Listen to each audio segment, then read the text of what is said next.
demi Allah. Ada seorang ulama di Indonesia, dai terkenal sekali, biasa menyebar dengan slogan dakwah sunnah. Tutur katanya lembut, wajahnya sangat santun, orangnya juga baik, diundang di berbagai podcast. Dia korupsi besar-besaran dana umat untuk dirinya sendiri dan diserahkan kepada istri keempatnya. Lalu kata jamaahnya apa? Jangan biarkan informasi ini tersebar kemana-mana karena ini aib. Kenapa disebutnya aib? Ini kan dosa sosial. Kalau dosa sosial itu harus dihukumi secara sosial. Jadi kalau misalkan di sini ada yang melakukan perzinahan dan tidak ada orang yang tahu dan si perempuannya suka sama suka, udah diem. Jangan bahas, jangan kasih tahu kemana-mana. Itu aib. Tapi kalau di sini ada orang yang mencuri, itu harus dihukum. Assalamualaikum warahmatullahi wabarakatuh. Sahabat semuanya dimanapun berada, berjumpa kembali di channel Ibnu Asmin. Mudah-mudahan kita semuanya sehat selalu dan semoga istiqomah di jalan Allah Subhanahu wa Ta'ala. Amin ya Rabbal Alamin. Sahabat semuanya, dalam kesempatan ini kita mereaksi kembali video, di mana di video di awal tadi itu pembicaraan daripada guru gembul, sahabat ya. Tetapi di sini perlu saya sampaikan bahwa yang diucapkan oleh guru gembul tadi tidak ada kaitannya dengan Ustadz Khalid Basalamah yang diundang oleh KPK, sahabat semuanya. Di mana video dari guru gembul ini sudah ada sekitar 6 bulan yang lalu ataupun di tahun 2024. Nah, mungkin sahabat semuanya sudah mengetahui informasi, kabar dan berita bahwa Ustadz Khalid Basalamah dipanggil oleh pihak KPK untuk dimintai keterangan sebagai saksi ahli di dalam kasus dugaan korupsi kuota haji tahun 2024, di mana sebenarnya KPK ini sudah mengantongi nama yang menjadi tersangka, tetapi KPK perlu mendalami kasus tersebut dan memanggil Ustadz Khalid Basalamah sebagai saksi ahli dalam dugaan korupsi kuota haji tersebut. Kali ini kita akan mendengarkan klarifikasi dari Ustadz Khalid Basalamah setelah beliau diundang oleh KPK untuk diminta keterangannya di Gedung Merah Putih tersebut, sahabat. Coba kita dengarkan berikut ini, sahabat semuanya. Pada saat teman-teman KPK meminta saya untuk datang, saya datang sebagai bentuk ketaatan kepada pemerintah. Dan itu adalah kewajiban untuk saya datang, gitu ya. Tapi yang perlu digarisbawahi, saya datang bukan sebagai tersangka, teman-teman sekalian. Ya. Bukan sebagai tersangka ya. Antum sudah tahu pakai baju apa di KPK kan? Kalau tersangka? Ya, baju oranye. Saya nggak ada foto di situ, saya nggak ada statement di situ. Saya diundang untuk datang dan saya warga Indonesia yang patuh, apalagi konsep kita patuh pada pemerintah, kita datang. Gitu kan? Apa yang mereka butuhkan informasi kami sampaikan. Sebatas itu. Jadi tidak ada hubungannya antara saya dengan korupsi itu ya. Jauh sekali. Saya bukan Menteri Agama, saya bukan staf di Kementerian Agama yang mengurus semua ini. Saya tidak ada hubungannya. Saya salah satu praktisi di lapangan yang kebetulan Allah amanahkan travel juga melaksanakan ibadah haji. Jadi teman-teman di sana membutuhkan informasi itu. Saya pernah untuk diundang, saya tanya ya, kepada penyidiknya, saya ini tersangka. Oh enggak, bukan Ustaz. Bukan. Kami hanya datang untuk Ustaz diundang untuk kita tanya-tanya. Ya, mungkin ada yang butuh disampaikan persaksian atau apa yang diketahui tentang masalah haji dan kuotanya. Oke, kami dukung apapun itu sifatnya, kan gitu. Sebagai warga negara yang baik, kita harus dukung program-program pemerintah, kan gitu.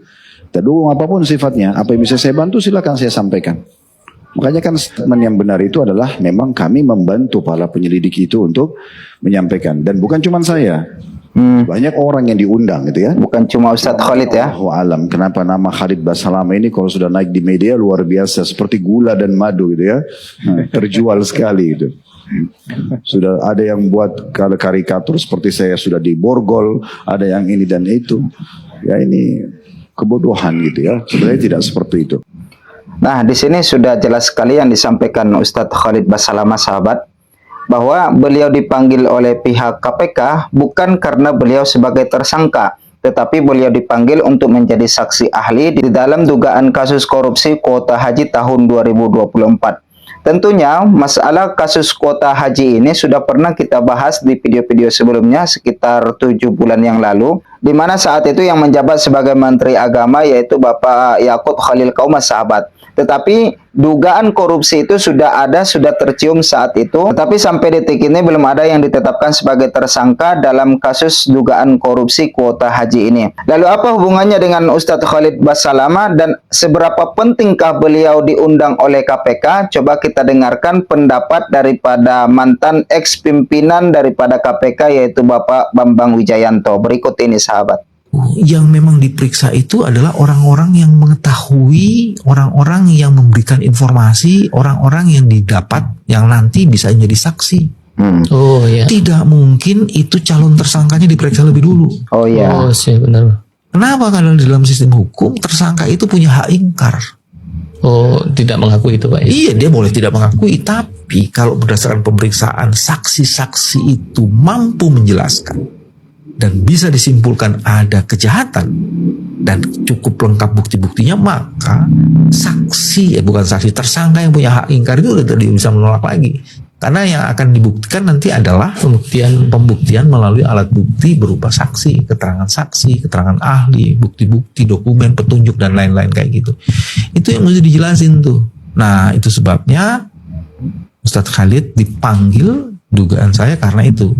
Ya, dia penyelenggara haji, travelnya cukup dikenal, walaupun kemudian kalau ngelihat furodanya, biayanya sih sebenarnya nggak begitu mahal ketimbang yang sekarang ini. Sekarang itu kan sampai ratusan juta. Iya.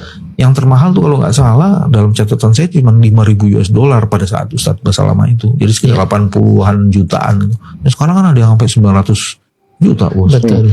Nah, ini yang mesti dijelaskan. Jadi tidak mungkin mengundang Gus Yakut lebih dulu. Gus Yakut ya. Alat-alat buktinya cukup lengkap, dan salah satu bagian dari skenario untuk mengumpulkan alat bukti itu adalah keterangan saksi, dan Ustadz Khalid Basalamah dijadikan bagian dari alat bukti untuk didengar keterangan saksinya. Nah, ini baru jelas, Pak, karena masih baru jelas ya. Pak, ya.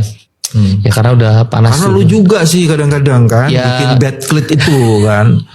Namanya juga media, Pak. Jadi pendapat daripada Bapak pimpinan ataupun ex-pimpinan KPK ini, yaitu Bapak Bambang Wijayanto, mengatakan bahwa tidak mungkin memanggil calon tersangkanya sebelum memanggil para saksi-saksi. Setelah dipanggil para saksinya, barulah dipanggil tersangkanya. Dalam kasus ini yang sudah tercium namanya yang akan dijadikan sebagai tersangka yang disebutkan oleh Bapak Bambang Wijayanto tadi adalah mantan Menteri Agama, yaitu Bapak Yakut Khalil Qaumas, sahabat. Jadi dipanggil terlebih dahulu Ustadz Khalid Basalamah untuk dijadikan sebagai alat bukti, saksi, dan memberikan keterangan agar KPK bisa menyimpulkan bahwa di dalam kasus itu memang ada kejahatan ataupun dugaan korupsi yang sangat fatal sekali. Jadi kasus dugaan korupsi kuota haji ini sudah tercium sejak tahun 2024. Bahkan DPR sudah pernah membuat satuan khusus untuk mengusut tuntas siapa sebenarnya di balik layar yang menjadi tersangka daripada kasus korupsi kuota haji ini.